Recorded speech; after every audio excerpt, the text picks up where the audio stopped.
Wabunge wa bunge la Umoja wa Ulaya wamepinga mpango wa tume ya Ulaya wa kuipatia serikali ya Tanzania fedha za ufadhili. Katika mambo muhimu yaliyojadiliwa katika bunge hilo limegusia bunge la Ulaya tayari lilipinga pendekezo la tume ya Ulaya mwezi Novemba 2025. Wasiwasi wa bunge la Ulaya haikushughulikiwa na tume. Ujumbe wa kamati ndogo ya haki za binadamu ulikataliwa kutembelea Tanzania Februari 2026 na tena Mei 2026. Katika taarifa, na ujumbe wa bunge la Umoja wa Ulaya walisema kwamba siku ya Alhamisi wabunge wa bunge la Ulaya walipitisha azimio linaloitaka tume ya Ulaya kuondoa pendekezo lake la ufadhili kwa Tanzania kwa mwaka 2026. Bunge la Ulaya lilipitisha azimio hilo kwa kura ya kuonyesha ridhaa, likipinga rasimu ya uamuzi wa tume ya Ulaya kuhusu utekelezaji wa mpango wa mwaka wa ufadhili kwa Jamhuri ya Muungano wa Tanzania kwa mwaka 2026.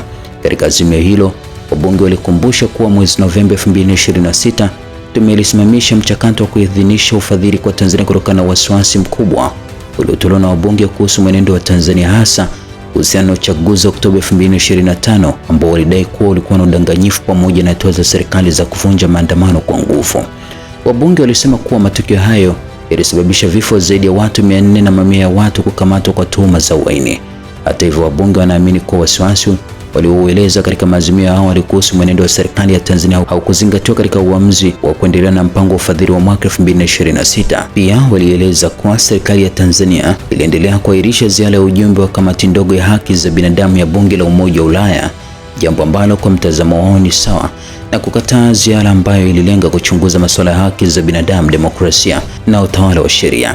Wabunge wa bunge la Ulaya wanaona kuwa rasimu ya uamuzi wa tume ya Ulaya imevuka mamlaka iliyopewa tume katika eneo hilo na kwamba haipatani na sheria za Umoja wa Ulaya. Kwa sababu hiyo, wabunge wameitaka tume kuondoa rasimu hiyo ya uamuzi wa utekelezaji inayohusu euro milioni 156 za msaada wa Umoja wa Ulaya kwa Tanzania, kuwasilisha rasimu mpya, kuhakikisha kuwa mabadiliko yoyote mapya hayaathiri utoaji wa huduma muhimu kwa wananchi, kulinda haki za binadamu na demokrasia, kuendelea kusaidia mashirika ya kiraia. Kulingana na taarifa hiyo, badala yake kinachoeleza kuwa uchaguzi wa udanganyifu Oktoba 2025, serikali ya Tanzania ilihusika katika ukandamizaji wa maandamano ya umma kwa kutumia nguvu.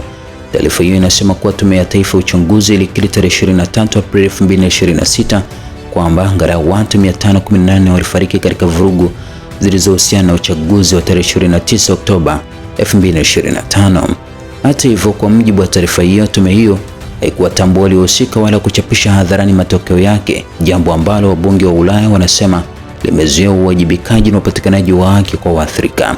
Aidha, tarehe 8 Mei 2025 wabunge walipitisha azimio kuhusu kukamatwa kwa Tundu Lissu, mwenyekiti wa Chama cha Demokrasia na Maendeleo Chadema, wakieleza wasiwasi mkubwa kuhusu kukamatwa kwake na kile walichokiita mashtaka yenye msingi wa kisiasa dhidi yake. Walitoa wito kwa serikali ya Tanzania kumwachilia huru mara moja na bila masharti, kuhakikisha usalama wake pamoja na haki yake ya kupata kesi ya haki na uwakilishi wa kisheria.